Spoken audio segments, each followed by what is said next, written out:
Ladies and gentlemenlər, sual çox uzundur, onun üçün sürətli oluruq. Alfa bucağını soruşur. Alfa bucağını soruşur.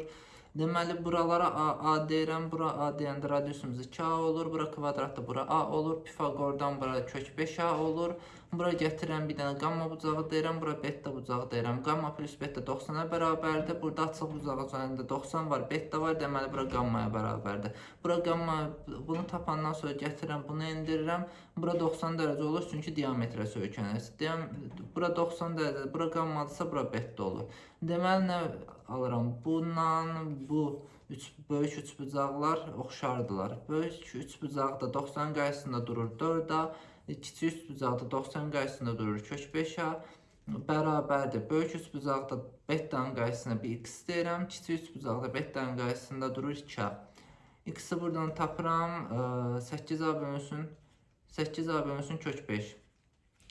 Mənə lazımdır bu üçbucağın deməli bu tərəfi. Bu üçbucağın bu tərəfini tapmaq istəyirəmsə, ondan kök 5 anı çıxmalıyam. 8A böl kök 5 çıxılsın kök 5A. Kök 5 anıdır ki, 5A böl kök 5 şəklində yazsam, bərabərdir 3A böl kök 5. Bura 3A böl kök 5 desəm, davam edək. Kök 5 desək, burada artıq kosinuslar eləyəcəm. Kosinus qamma bərabərdir. Bitişiyin hipotenuza verir mənə 2A bölünsün kök 5A. O da bərabərdir 2 bölünsün kök 5. Deməli, burada A-ya bərabərdir kvadratın tərəfidir.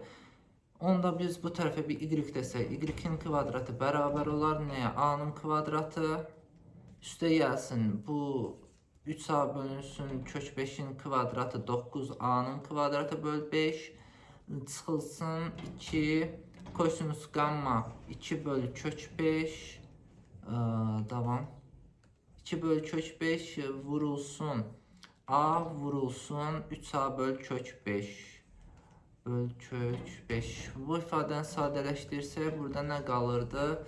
5'dən 2A'nın kvadratı qalmalıdır ifadəni sadələşdirəndə. Onda y bərabər olur kök 5 böl kök 2A'ya. Bura kök 2 böl kök 5 A'dırsa, gətirəcəm sinuslar eləyəcəm. Buranı silək. Sinuslar eləsək, deməli sinus gamma bərabərdir. Nəyə bərabər idi? A bölünsün kök 5A. Böl kök 5A bu üçbucaqda. Deməli, bunlar gedəndən sonra kök 5'dən 1. A bölünsün sinus alfa. Alfa bərabər olacaq. Bu bölünsün sinus gamma.